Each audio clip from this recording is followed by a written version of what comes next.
Broadcasting from the business capital of the world, this is the Podcast Business News Network. I'm always intrigued about people that can put thoughts and words together, be it a blog, write a book, anything like that. It's amazing how it all comes together in the end. I found somebody that doesn't just work as an author, but she's a freelance writer, an editor, and she also helps people publish their material. Or if you want somebody to write it for you as a ghostwriter, she'll do that as well. She's the woman behind Hen House Publishing, and she's back with us. Karen Smith joins us on the program. How are you? Fine, and thanks for having me again. Yeah, it's great to have you back here. Now, we talked about that side of your life. It's interesting how one side is I guess the mentor to the publishing aspect of it, helping somebody along with that. But then there's the author side of you where you have an affinity for writing, whether it's somebody that commissions you to write something or you just write on your own for pleasure or for profit or whatever it might be. How do you decide what you're going to write? If it's you yourself, let's say somebody's not asking you to write, hey, I got some science fiction ideas. Here they are. Put it together. If it's the other side and you're going to write, how do you decide what to write about? A lot of people will say, "Hey, I have an idea," and ideas are cheap and plentiful. You can pluck an idea from anywhere. So what makes an idea valuable for me when I'm writing for myself is whether or not it sticks. How do you mean that? Well, for instance, a few years ago, I was watching a movie and I really didn't like the ending. Hmm. And I had an idea that just kind of sparked from that. And it basically, it stuck. It sort of pounded at me. And it's like, I've got to write this out or it's going to drive me insane. So I started writing. And, less than 2 months later, I had a story. That was a really powerful idea. Other ideas take a while to sort of marinate in my subconscious. And when they do that, generally, that's a good idea. Doesn't always Hmm. work out, but those tend to be the best ones. So when you took the lead from the ending that you didn't agree with, Uh-huh. did you write a new ending or that crummy ending inspired a whole new idea? That what maybe wasn't even truly related to what you did. The book that came out was not actually related, you know, Hmm. to that movie. Here's another example. Um, when I was in college, I was compelled to watch a movie called Blowout that was made, I believe, in the late 60s. I had to watch it twice for two different classes, and I hated it each time. But the premise of that movie just kind of stuck with me. It's basically about a high fashion photographer who unwittingly photographs a murder. Hmm. And that premise of a photographer who unwittingly photographs a murder stuck with me. I still don't like that movie, but the premise stuck with me. And, finally it just came out and I wrote the story. Wow. Ah, now you make me think here. Is it a good story idea when it's easily explained? That seems very easy to explain. Somebody photographed unknowingly or unplanned a murder. I got it. And now we build around it. If it takes a long time to explain, well, we've got this and then this happens and then there's also, is it usually not the best idea if it takes a long time to explain it? I don't know if you can say it's not the best idea, more along the lines of it's it's an inability of the author to condense it down and consolidate it, into a simple explanation. Um, every author I've ever met has that problem. Yeah. Seriously, we all have that problem. And um, I've Hmm. sort of come across some generic explanations when I'm at an event and someone says, "Well, what's this book about?" And my response basically, for some of them is, it's a love story. That's what it's about. The circumstances surrounding the love story that make it unique and wonderful and different. That's just, that's all extraneous stuff. That's not, all the circumstances do not make what that story is about. That's what makes the story interesting. There's many love stories out there. So that's got to be a challenge too, to come up with one that's going to be unique. Like, well, what's special? What's special is when I'm working with other authors, is what I tell them. It's like there are no new stories. Really, there aren't. What makes each story unique is that author's spin on it. How does the author say it? How does the author envision the circumstances surrounding it? The author's use of language.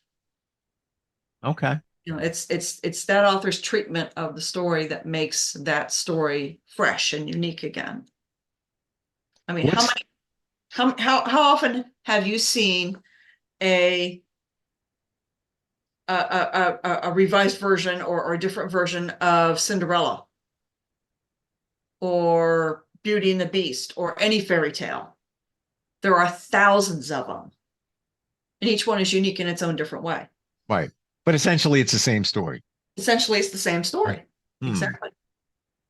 Well, I mean, look at songs. A lot of times other songs are sampled from back in the day in a newer song. And you're like, well, that sounds familiar. Or you have a connection to it. You don't know why, but it just works for you because it's the same stuff. Right. Right. So, what was it? I forget how long ago, probably at least a decade. Alan Jackson did Mercury Blues. And at that time, I hadn't realized that what he did was he redid Mercury Blues. It had already been redone by someone else who had redone it from the original. And each version was extremely different. Wow. I got to look that up. There's talk about country. I can't think of the artist. I'm not a huge country fan, but I'm listening the other day. I'm like, that's David Bowie, Rebel Rebel, a song that came off one of his albums. It was pretty popular. It wasn't a huge hit, but it's very distinctive. Like the guitar riff, that's that song. And sure enough, he just calls it a tribute to David Bowie. And he just, I don't want to say he ripped it off, but he's using, but I got to say, I'm connected to it. It's got that familiarity to it. So I guess it's the same thing if it's a Cinderella love story, but maybe it takes place in outer space. I don't know, in a different realm or whatever it might be. Exactly. It's each author tells the story a little bit differently. Think about how a joke, all right, someone tells a joke or you tell a joke to somebody and that somebody repeats the joke, but it's not quite the same. Right. And that person, it just kind of, changes as it goes. Sometimes it gets a little better. Sometimes it doesn't, I was watching a show last night. Won't mention which one it is. It's a husband and wife, and they do a remodels of houses. And he tells a joke, and I'm like, sounds familiar.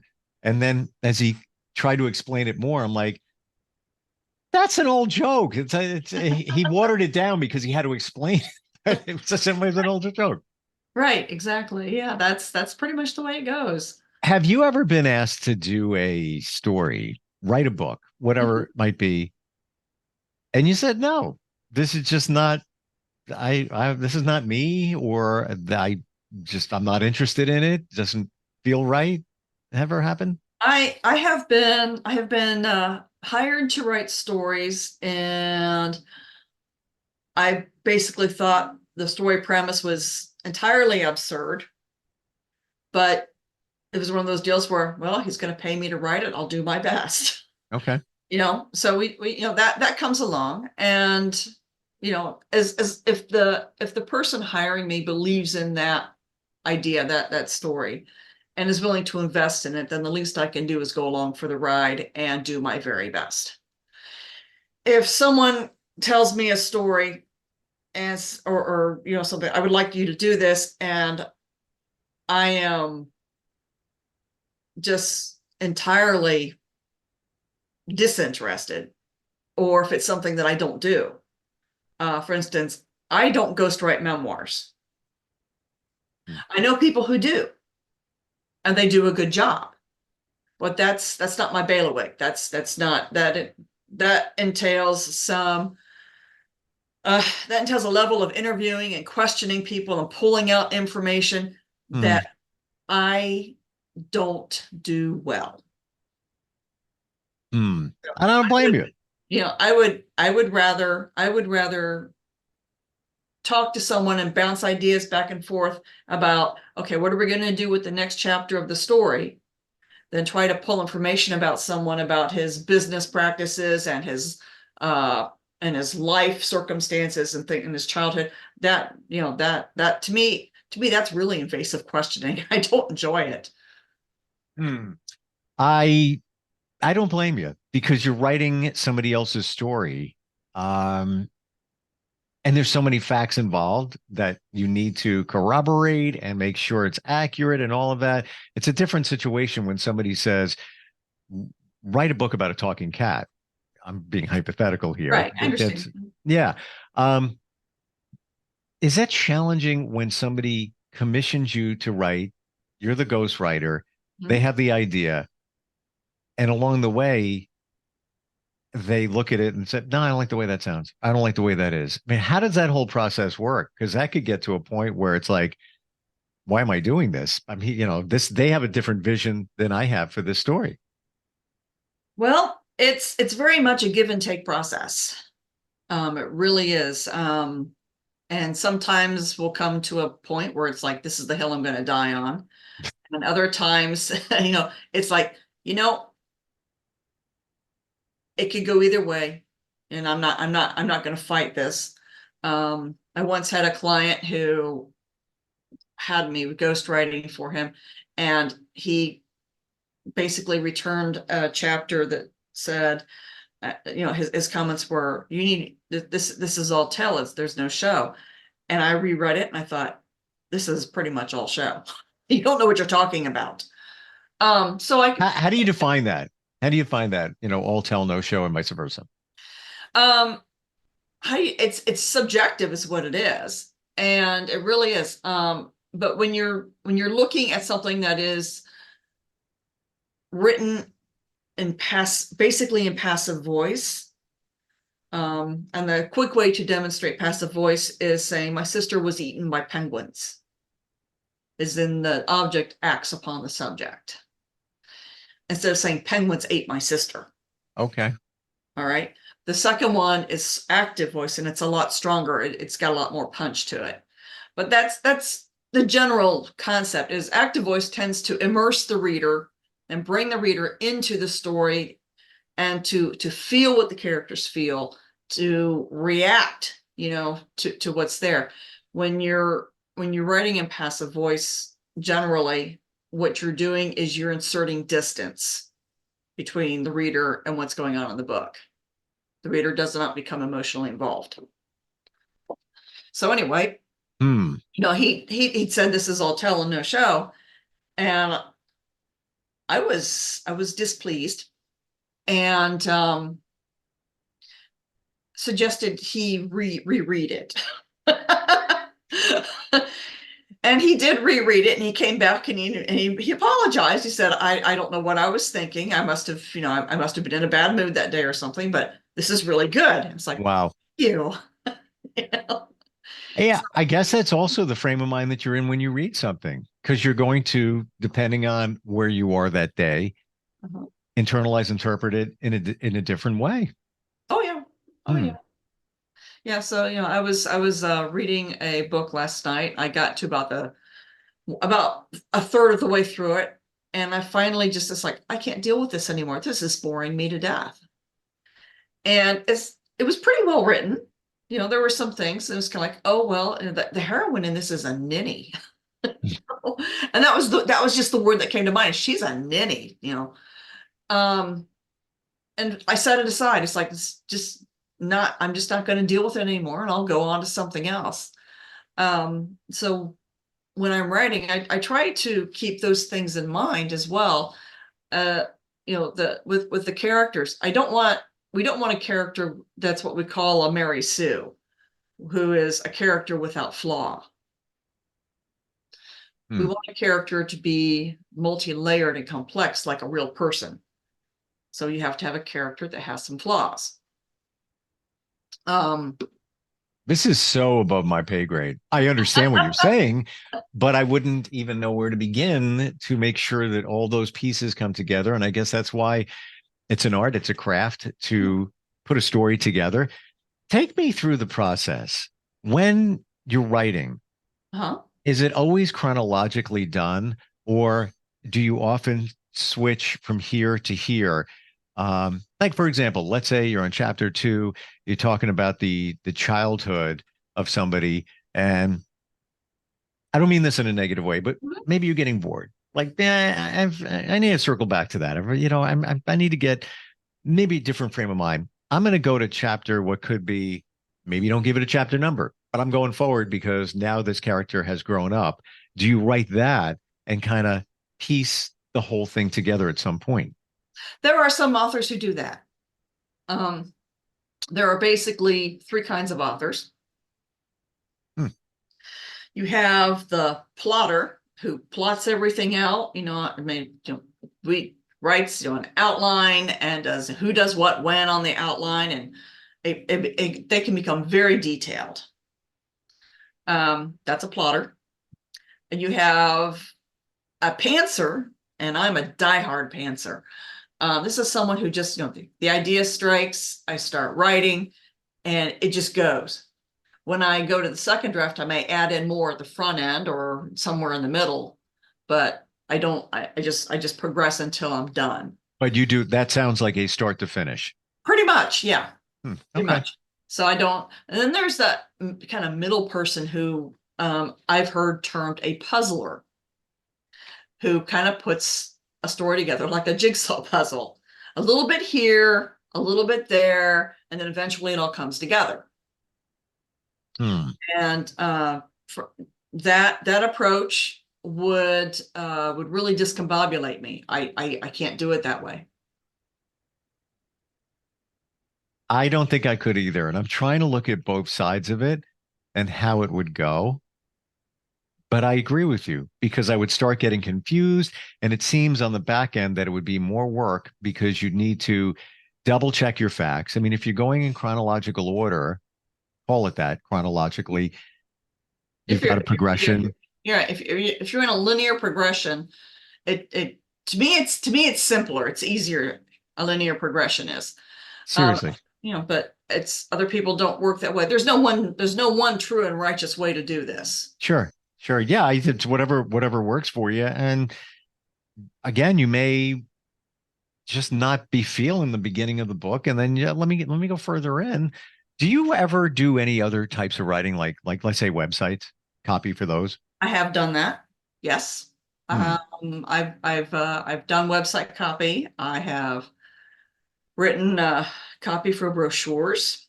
I've done event programs. I've done numerous blogs, including my own. So I've done those. I've done social media posts for other people, LinkedIn posts primarily. Yeah, I've done them. I've written white papers and case studies, things like that. I don't know if I shared with you, I have a marketing company, and the bane of my existence is copy for websites. And there's been times where I've written some of that copy, takes me probably 15 times longer than it would be for you. And yeah, I'm not saying it's fantastic, but it's good, it's solid. But again, there's a lot of fact checking. It could be a medical website. So yeah, it could be liposuction. So got to do the research. And once you have all the facts together, in my mind, now you can weave the story, if you will, the copy around the facts, but you got to get the facts Right. accurate. Oh, you do. You do. Whether you're writing a fiction story, short story, novel, whatever, or whether you're writing website copy, or a textbook, whatever. You've got to get the facts right. And it really it irritates me when people don't do that. It's one of those things. I've been doing this a long time. I've been doing this for over 30 years. Mm. And in that time, I've learned a little bit about a lot of stuff. So, so when something strikes me as wrong, it's probably wrong. And it's kind of like, okay, if I can look this up on Google in 30 seconds and figure it out, then so can anyone else. And that just means you're writing the writing is sloppy, and the writer just is careless, and that infuriates me.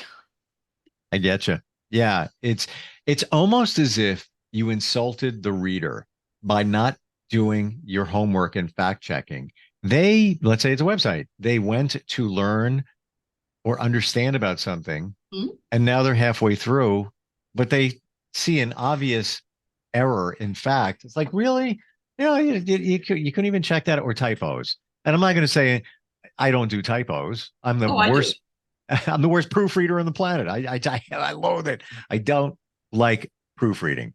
But when you see one, it's kind of embarrassing when you see it, especially on a website or whatever. Oh yeah, it is. It is. And I'm the worst person to proofread my own work. Sure. And I keep telling other authors, especially those who are worried about the costs of editing and what have you. It's like, look, you're the worst person to edit and proofread your own work because you're too close to it. Absolutely. I know that from experience. My first few books, I thought, well, I'm an editor. I don't have to hire an editor to do this. Yes, I did. Yep. Someone pointed out, it's like, you got some big boo-boos in here. And I went to that page, it's like, oh my word, how could I have missed that? Well, that's what you get for editing your own work. Isn't it funny when that situation comes up? The first thing, and it's not a defense mechanism, it's can't be. Because you spent the time in writing it and you just assume, well, it's not going to be, maybe there's maybe a typo, but there's not major problems like that. And then you see it and it's like, oh boy. Yeah. And it does get embarrassing. Sure. And that was a thing that basically was the kick in the tush that I needed to say, hire an editor. And I have been with the same editor now for, I think, 10 years. Wow. And she is, when we first started, it's funny because when we first started working together, she was very cautious. And I told her, be brutal. It's like, you're not going to hurt my feelings. The public has already done that. It's like, you're doing me a favor. You understand that you're doing me a favor by shielding me from the public when it comes to that. Well, and I tell authors who are afraid that an editor will be candid with them, because I have had a client or two who hired me to edit and then was offended when I pointed out all the problems. It's like, you're not hiring me to flatter you. That's not my job. Right. But so when I hired her, and it's like, just be brutal, be candid. Don't sugar, don't dump sugar on me. Don't pussyfoot around it. Just tell me, be blunt, because if you're just hinting, I'm not smart enough to get it. Different situation. Like, honey, how do I look in this dress? This is a different situation. You may need to change how you're going to phrase the reply. Love talking today and seeing this all from a different angle of how somebody like you works and puts together these things that we read for enjoyment. Karen, how do we find you? What's your website? Okay. I have two websites. The first website is my freelance website. If you're looking for an editor or a proofreader or a book designer or a ghostwriter, and that's henhousepublishing.com. And if you're looking for some fun stuff to read, then I suggest you go to my author website, and that is hollybargobooks.com. You got to believe that somebody is watching or listening to this and is going to go to the second website and say, I'm going to find a typo. Oh, yeah. And they're in there. It's real. You are real. That's what makes it real. Yeah. We don't strive for perfection. We just strive for excellence. Exactly. I gotta remember that and put it up on the wall. Thank you so much for today. Really appreciate it. Okay. Well, thank you so much. I've enjoyed my time with you. Same. We'll be right back. Are you looking for even more of the podcasts and hosts that you love? The Podcast Business News Network is proud to announce that you now have even more ways to listen live. Check out the MyTuner Radio, online radio box, and Simple Radio apps on iOS and Android, or find us online. Search for Business News Network on mytuner-radio.com, or search Podcast Business News Network on streama.com and onlineradiobox.com/US. Take your podcast on the go and don't miss a minute of the action.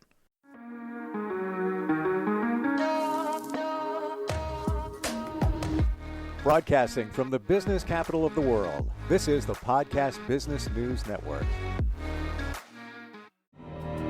For nearly 2,000 severely injured veterans, everyday life has become filled with barriers. Day-to-day simple tasks can become pretty daunting. I have to carry my chair up 2 flights of steps or have somebody do it for me. What scares me the most is just the falling. When I'm struggling with my house, I think, to have that one great barrier just knocked down, it's crucial. Home for Our Troops is a wonderful nonprofit that builds a mortgage-free, fully adaptive, handicap-accessible house. And there's no catch. It'll be our very first home that we've ever owned. This is a game changer. This is where your life begins again. We need you to join us in completing this important mission. Please visit hfotusa.org and help build homes and rebuild lives. Because of you, everything's going to be okay.